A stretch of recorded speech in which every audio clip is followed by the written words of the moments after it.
Hey, it's Steve Cochran. Oh, I'm so glad you're back with me on Live from my office, the best podcast in this office, and believe me, I've checked.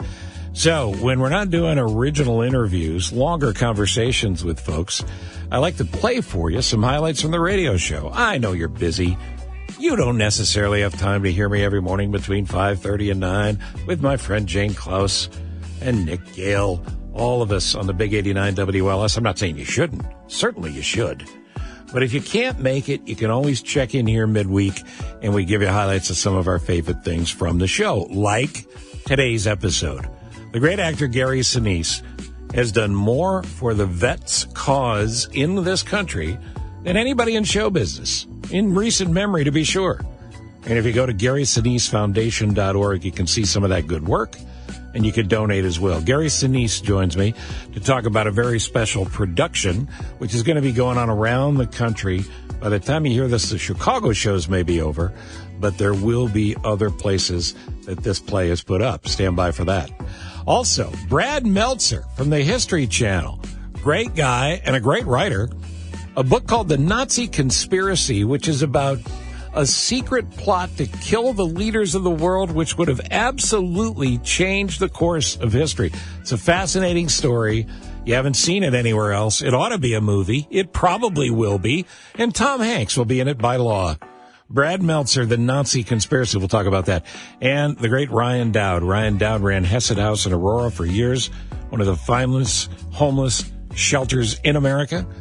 And he continues to consult in that business. He also wrote a book about the homeless cause and being able to use public libraries as a place of shelter.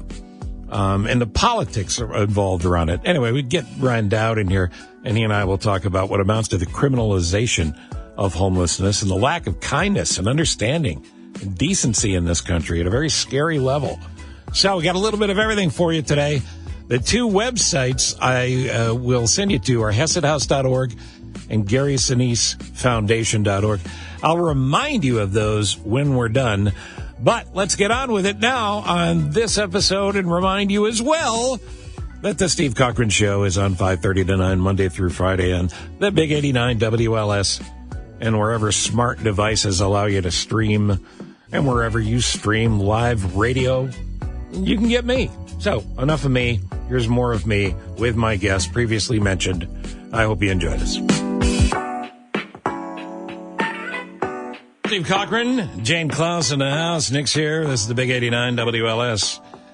Lost a Chicago theater giant, really, Frank Galati, recently. Yeah. And the reason I'm thinking of Frank and thinking of the Steppenwolf is Gary Sinese is standing by to talk to us about a Gary Sinese Foundation presentation, a Last Out, Elegy of a Green Beret, which we'll get to in a second. But for people that don't know Frank's name, just to give him his due here for a moment, tell everybody what he did. Yeah, he was just a pivotal figure in the Chicago theater community. He joined Steppenwolf Theater in 1985. He won 2 Tony Awards in 1990 for Best Play and Best Director for his adaptation of Steppenwolf's production of The Grapes of Wrath, starring Gary Sinese. And he also, he did so much more. I could sit here for the next, Sure, goes on and on. Yeah, exactly. He was also a professor at Northwestern. So he's done so much for the community. Incredibly accomplished. And as Gary Sinese joins us now, condolences on Frank. Well, thanks for having me. It was a great loss. Good man, good friend, incredible artist, writer, director, actor. Big loss. Yeah. I'm sure he would be quite proud of your continued. And by the way, some people think, well, Forrest Gump and Gary Sinese got interested in vets. He's been doing this since he started. You've always had a tie to the veterans community, and I've known you for a long time, and I've always been impressed with that. We all should find a way to pay it forward. And you've done it again and again and again. So, Last Out, Elegy of a Green Beret by retired Lieutenant Colonel Scott Mann. What do you want to tell us about that show? Well, first of all, thanks for having me.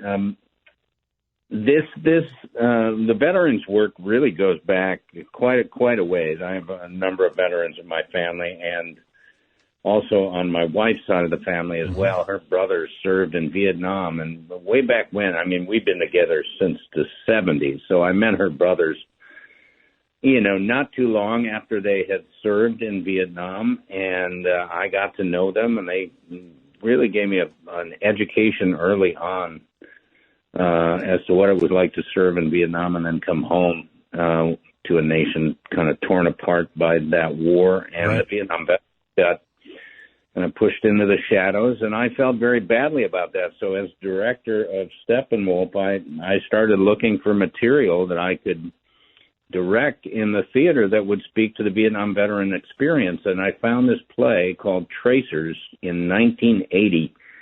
It was written by a group of Vietnam veterans, and they were performing it in Los Angeles. So I flew out there, I saw it, I was knocked out by it. Most of the veterans on the stage who had written this play were not actors. They were veterans who had come together to kind of, exercise their demons in a way through this workshop, and they came up with this play. So I got the rights to it. I directed it with the cast at Steppenwolf in 1984, and it really was a very powerful experience. Veterans came from all over to see it, and we made Tuesday night, every night, a Veterans Night. And then when I came in contact with Lieutenant Colonel Scott Mann, retired Special Forces Green Beret, who did something very similar for him. He was going through a lot of difficult things, and somebody said, well, why don't you tell your story? Write it down. And so he wrote his story down about serving in Afghanistan, and he came up with a play called Last Out, Elegy of a Green Beret. They started performing it in 2018. They did some performances around the country. Their outreach to veterans in the communities that they traveled to was very powerful. And I thought, this is the modern day equivalent to Tracers, and I want to be involved in getting it to more people. And so I reached out to Steppenwolf, and I said, I'd like to do this play at Steppenwolf, and Gary Sinese Foundation, my foundation, is sponsoring it. We have 2 performances coming up this Friday and Saturday. Very powerful play, and we hope a lot of veterans come out to see it. It's very limited seating, and it's funny, Gary, because this. We get press releases and asks from people a lot at different times. You rarely get this where it says single tickets may be available.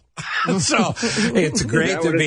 It says it's great to be popular, but I believe, to interpret this with my big head, there are scattered single seats. And I would rarely say to you, go by yourself, but this may be the perfect way to really feel the impact of this. So don't miss it because of that. And check out Steppenwolf tickets anytime, but certainly look for this because there's only a couple of shows, as you said. Yeah, we're just doing it Friday and Saturday night. I mean, it's a very reasonable ticket. It's only $20, and it's like $5 for veterans and military. So it's a very reasonable ticket. I wish we had more performances. Steppenwolf, I asked them if we could find a time slot in between shows that we could put it on stage there. And who knows, maybe we'll come back later in the year and do it again. Our plan is to sponsor this show all around the country, in various cities around the country, and use it as part of our outreach initiatives at the Gary Sinese Foundation. And I hope it does come back because I think everybody should see it. So, Gary, when this, to me, everybody knows the Steppenwolf Theater. We've all been there, or we've heard about it, we've read about it. When you started the Steppenwolf Theater in 1974, did you ever imagine it would become what it is today? It was 2 folding chairs and a bottle of booze. It was, I was 18 years old when we got it started. It was just me. I just graduated high school, and we got some kids together. We wanted to do a play outside of the high school, and we found this church that my parents knew the architects of a church on Half Day Road in Deerfield. And there was a nice big space in there, and they let us use it to put on this play, and that was the beginning of Steppenwolf. 49 years ago, like right now. I think we did it in February of 1974, and that's where Steppenwolf started. So you're looking at nearly 50 years ago, Steppenwolf getting started. Now we got this massive complex at North and Halstead. We've done hundreds of plays. We've taken them all over the world. Could I have envisioned that way back when I was 18 years old and we didn't charge for tickets? No. I remember coming in one day before the first performance with a shoebox, and I had written in a big black magic marker donations on the side of the shoebox, and we stuck it in the lobby and hoped people would throw some money in there so that we could produce another play. And that's how Steppenwolf got started. I remember when we first met a long time ago, we had a conversation off the air, and I think I've got this story right. Correct me if I'm wrong. But the first time you guys started to charge for tickets, I don't know if it was the first show, but you were really concerned that anybody would pay. Like the donation box was okay, but what do you mean? Now we're charging people? Yeah. Because that's a leap. I'll tell you what our first ticket price was when we did start. So in 1974, we were kind of hopping around between this church on Half Day Road, and then I remember renting, asking my elementary school if they would let me use their gymnasium to put on a How show. about that? And we did that. And then a couple years later, we reformed. Jeff Perry, who went to high school with me, and Terry Kinney, who went to college with him, the three of us kind of started having meetings. They were going to Illinois State University, and we started having meetings with people. And that's when Malkovich got involved. My wife, the woman who would become my wife, Moira Harris, Lori Metcalf, a really great group. There was about 9 of us in the beginning, and I found this basement of a Catholic school that was empty, and the Catholic school had closed down in Highland Park, and I asked them if we could use the basement to build a theater in there. So we did, and I remember the summer of '76, our first ticket price was $3 on a weeknight. It's expensive. And $3.50 on the weekend. And that was it. That's how you do it, kids. First ticket price. And That's how you you do got to it. stick with it. You got to stick with it. If this is your dream and you believe it, you wake up in the morning, and great actors tell you this all the time. How do you know if you should or shouldn't be in it? Because it's all you can think about. Mm-hmm. And that's exactly right. That's what drove us. We just were young people who wanted to do plays, and we wanted to do it ourselves. So we stuck ourselves in a basement. And everybody worked other jobs, to make money, and then we'd go to the theater at night and do our rehearsals. And that's how Steppenwolf got started. It really is, when you look at it. It's the American dream story. You just start with an idea and a passion, and you work hard, and next thing you know, 50 years later, you've got a giant building. right, you blink twice and it's 50 years later. By the way, before you run, GarySineseFoundation.org, there's stuff going on all year long. You should check in on the foundation website all the time for various fundraisers. They do a really cool thing called the Honor Roll, where you can, add your veteran that you love's name there. But they talk about resources and benefits and things, and obviously you can donate and help. So I hope people will go there anytime and click, whether you make the play this weekend or not. And as you listen around the country, wherever you're listening, look for Gary Sinese Foundation presentation of Last Out, Elegy of a Green Beret. It could be coming to you sooner than you know it. So always a pleasure, Gary. I hope you'll come back. I really appreciate you having me, and thanks for getting the word out on Last Out. You bet. Well. Thanks, Gary. And, hi to your wife. Thanks, man. The great Gary Sinese. It's a great website, and it's a great effort. Man, he works for the military all the time.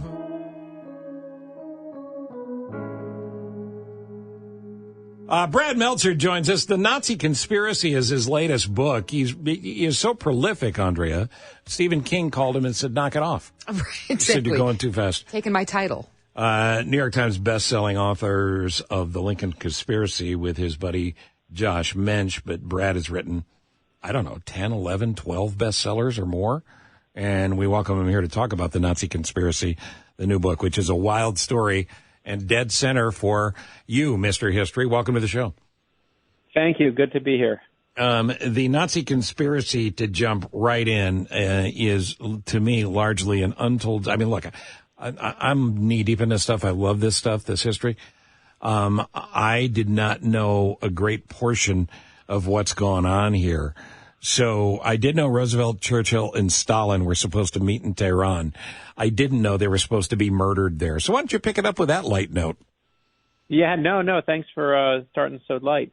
The truth is this was the first meeting that they were ever having where the big three were going to sit down together, and they were going to plan Normandy. This was the moment where they had to get on the same page. The stakes were, millions of lives were at stake. The meeting had to happen. But what no one knew, and this is the best part of it, is as FDR comes to town, everyone's excited. The president of the United States is in Tehran. The motorcade's coming down the center of the city, and everyone's craning their neck and waving. And there's a guy in the motorcade waving back, but it's not the president. It's actually a Secret Service agent acting as a decoy. The real FDR is across town, ducked down and hiding in the back of an old beat-up sedan, and they're worried that someone's going to murder him. And I just ruined chapter 1 of the novel. No, that's all right. But that's how it begins, and that's the opening start. And Josh mentioned the guy who I wrote it with. We were like, why is FDR hiding at the height of World War II in the back of a sedan? And who's trying to kill him? Where is it started? And obviously that's where the book begins. This has everything. The spy with Franz Mayer, a secret relationship with Lily. Were a lot of these based on actual people or maybe modeled after people? No, these are all real people. Everything that happens in this book is real, and there's 30 pages of footnotes to prove it. In fact, one of my favorite stories in there is there's a guy named Otto Skorzeny. He's a Nazi. This guy was just a brute. This guy was awful. Wow. This is the guy. Real names, too.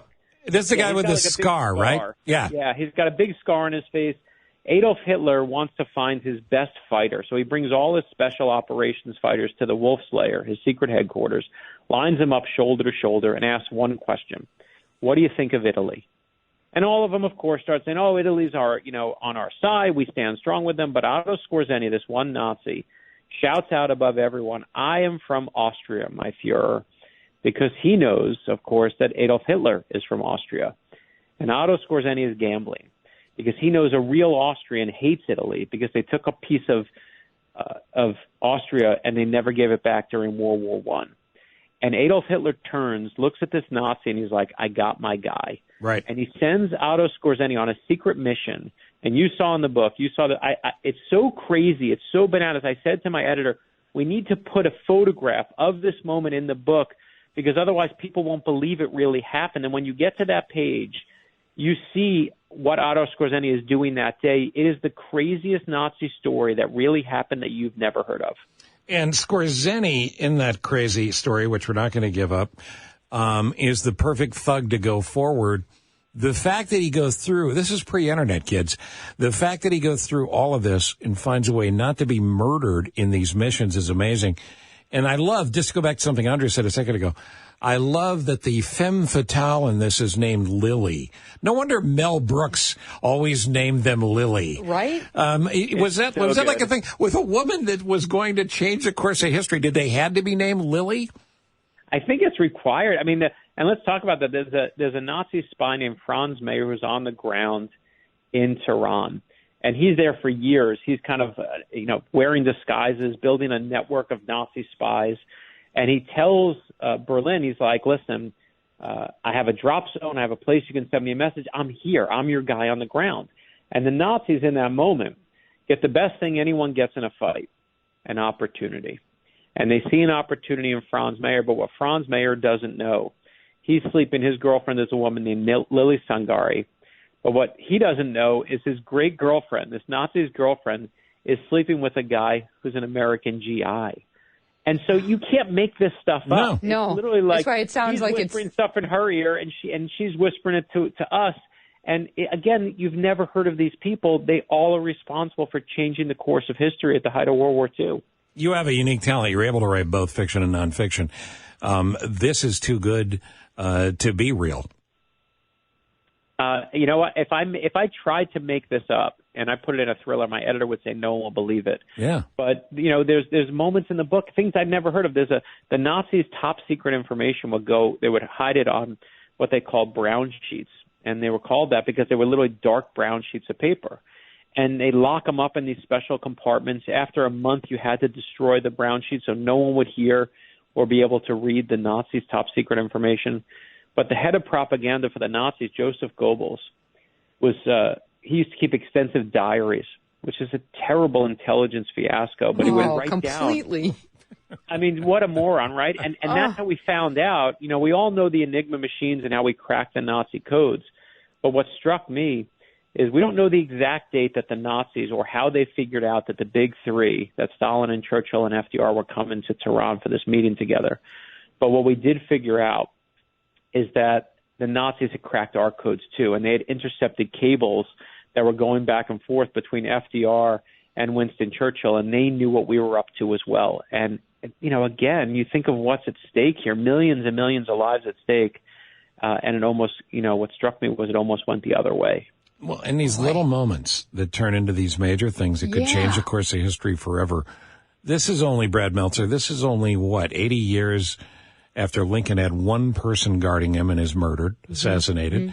This is long before Kennedy, and it wasn't until after Kennedy that we got really serious about protecting presidents. The fact that this was able to be survived is remarkable to me, because it's that old adage, right? We need to get it all right. They need to only get one thing right. Mm-hmm. That's right. And we listen. Everyone was using assassination. There's Admiral Yamamoto, is the Japanese admiral who's responsible for Pearl Harbor, and FDR got word that they could take a shot on him. You know what he said? There's a quote: "Get Yamamoto. We killed him in an assassination." Of course, they were trying to assassinate Hitler. There were many plots to assassinate him. When the big three were coming together, you're exactly right. You know, it was an opportunity you couldn't turn away from. And we barely had anyone guarding him. We had a Secret Service agent named Mike Riley, who's one of the stars of the book, who was physically carrying, picking up in his arms FDR, cradle him like a baby. He's one of the few people strong enough to carry him. And that's who's in charge of his security. It's one guy who's checking his food, making sure that, you know, no one's sending packages. He's the guy responsible for instituting all of that. It all starts here. And, you know, I'm sure you're wondering, why don't I know this story? Because what happened was FDR comes home from the conference, says the conference went well, and the Nazis tried to murder us. And everyone starts asking questions. And this is all true, but then Normandy happens. Right. And once Normandy happens, this becomes a footnote to history, and that's why you don't know about it. It's remarkable. Brad Meltzer's Decoded. Brad Meltzer's Lost History. He's the best guest you could ever get at your party. Great shows, by the way. I'm glad you brought those up. I love Decoded. His work was used to help find the missing 9/11 flag from the firefighters at Ground Zero. Look, everything's at bradmeltzer.com. MELTZER, bradmeltzer.com. But really, get this book, Brad Meltzer and Josh Mensch, The Nazi Conspiracy, The Secret Plot to Kill Roosevelt, Stalin, and Churchill. And if you're listening and your girlfriend is named Lily, I'd break up with her. Watch out. Yeah, that's just advice for do me. not sleep with Nazis named Lily.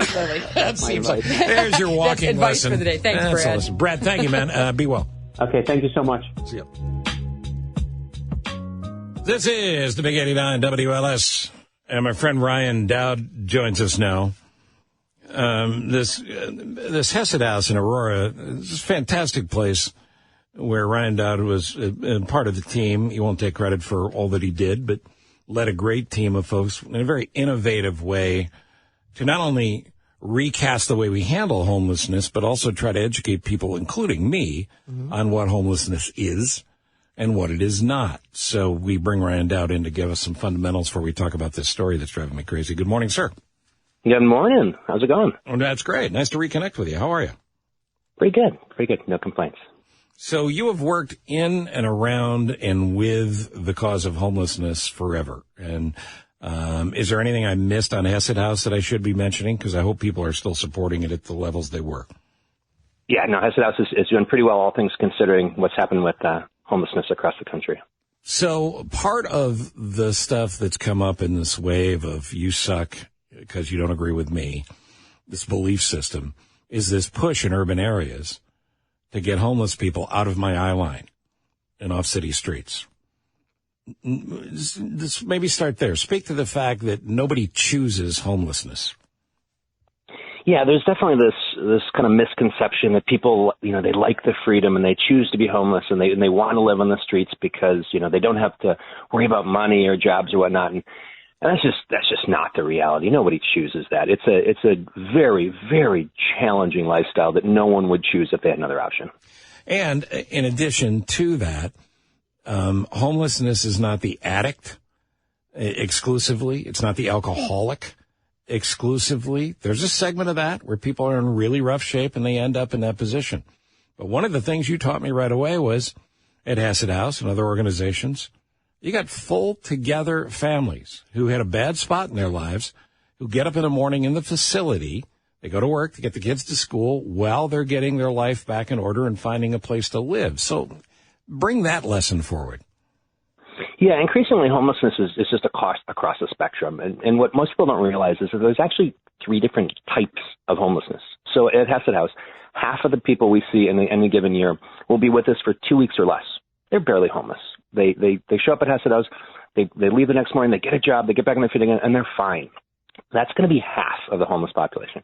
The next 40% is with us for less than a year. So they're more than 2 weeks, less than a year. And they typically have one major issue they got to work through, whether it's mental health or legal or medical.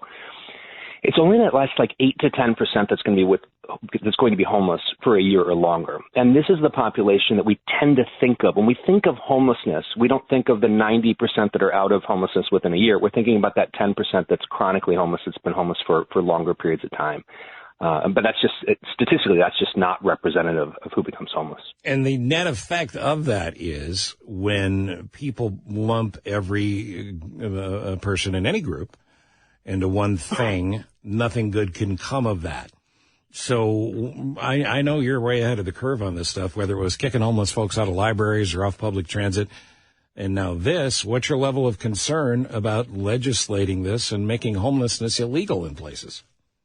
Well, it's not only, cruel and damaging, it's just ineffective. You can't force people to no longer be vulnerable. You cannot say, okay, we legislate that you can no longer suffer from trauma or mental health issues or traumatic brain injury or whatever it was that brought you to homelessness. You can't just say, no more of that. And that's what this legislation tries to do. It tries to put a cheap fix on a problem that is far more complicated than most people want to acknowledge. Jane, say hi to Ryan Dowd. Hi, Ryan. I love what you're doing, and I love how you're explaining this to us. And when we talk about legislation, you could look across the board at some of the states. Missouri is banning sleeping in parks. Tennessee says it's a felony to live in a tent. Portland is banned tent living, and LA is banning homelessness tent cities. There in Chicago alone, there's 65,000 people that are homeless. If we can't ban these things, we don't want to have the legislation for these folks to not be able to, if you have to live in a tent, we don't want to say this is bad, you can't do that anymore, but we want to be able to give them help. So as a citizen, what could I do if I see somebody that is homeless? If you're just kind of walking down the street and see somebody who, maybe they're panhandling or just walking down the street, there's not much in that moment you can do other than, treat the person with any dignity that you would treat anyone else walking down the street. Really, this is an issue that has to be solved at the systemic level. It's gotten so large and so complicated that there's not going to be a cheap Band-Aid on this. There needs to be some real systemic solutions to it rather than just, hey, let's criminalize it and it's not working. And by the way, this is not just a red state situation. California, L.A., L.A. is one of the cities featured in this Yahoo.com story, which lit me up the other day, and has banned some homeless tent cities. Isn't the idea as a foundational thing to give the organizations who can best take care of folks in that spot alternatives and give them the funds they need to give places for those folks to go safely and get them off the street, as opposed to saying it can't exist, go away. And we don't want to see somebody living in a tent. But if you ban that and they have nowhere to go. What are you doing? Yeah, there are definitely better ways to deal with this than just kind of coming along and criminalizing it. I get the frustration. If you're a city council, if you're a mayor, and here's this issue that's popping up that's affecting everyone across the entire political and economic spectrum, I get the frustration and the desire to do something. But this is not it. It's like you said. The solution is we have to help individuals get back into housing, and with the proper support and the proper counseling and whatnot, just about anybody can be helped back into housing and off the streets, and everybody wins. And shockingly, it's actually been proven time and time again to be more cost effective to help somebody get off the streets than it is to leave them there. And yet despite all of the research data that shows that, we've just refused to learn that lesson. So when you've got homeless folks who won't go to large shelters in Chicago and other big cities because they say it's too dangerous, how do the organizations tasked with dealing with that handle that? It's hard. If you need to serve hundreds or 1,000 people a night, it's really, really hard to create an environment that's exactly how you would want it to be. It's large. That's a lot of people. But every organization I know is doing their darn best to create an environment that's healthy for everyone. But doing this at scale it's challenging.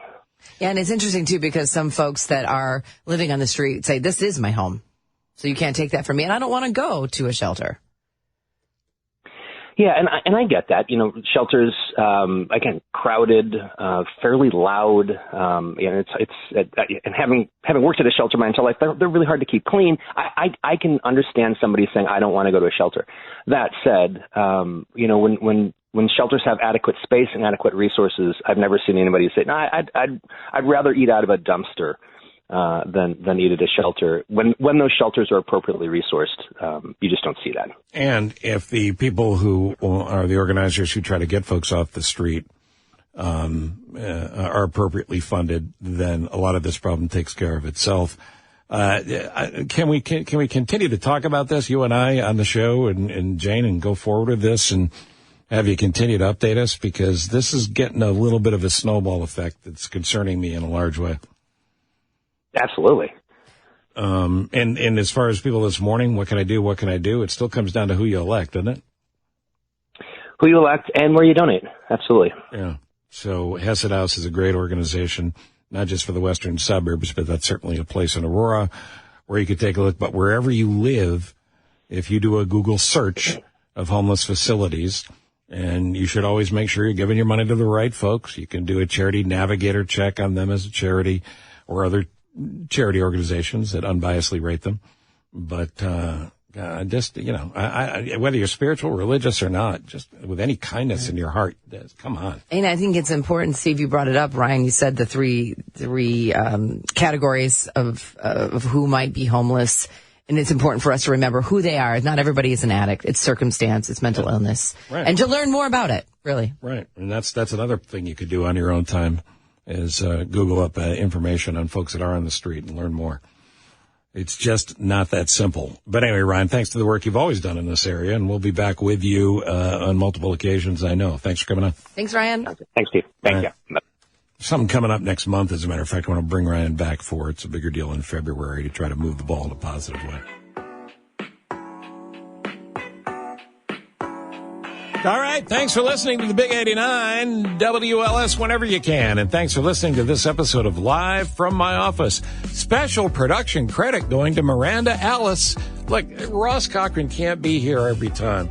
So I said to Miranda Ellis, Miranda, you work on the show, and I can see you through the glass when we're doing the radio show. You're not doing that much. Could you help me out with Live from My Office? And after she's done flipping me off, she agrees for a price. So Miranda, thanks. Great work for as always, and we appreciate it here. When we come back on our next episode of Live from My Office, my friend Paul Coit from London will join me, and he will risk citizenship in the UK as he joins me to talk about Prince Harry and Meghan. And oh, what a mess that royal family is. If Jerry Springer still had a show, that family would be too weird for him. So we'll talk to Coit about that. In the meantime, wherever you are, wherever you're listening around the world, I hope you're well. Thank you for listening. And don't forget to contribute if you can. Time, money, and other resources. GarySineseFoundation.org, SINESE, GarySineseFoundation.org, and HesedHouse.org for the cause of beating back homelessness. And as Ryan Dowd has always said, he wants to put Hesed House out of business because that would mean we've cured the ill. Hesed House is HESED House.org. Thanks for listening. This is Live from My Office.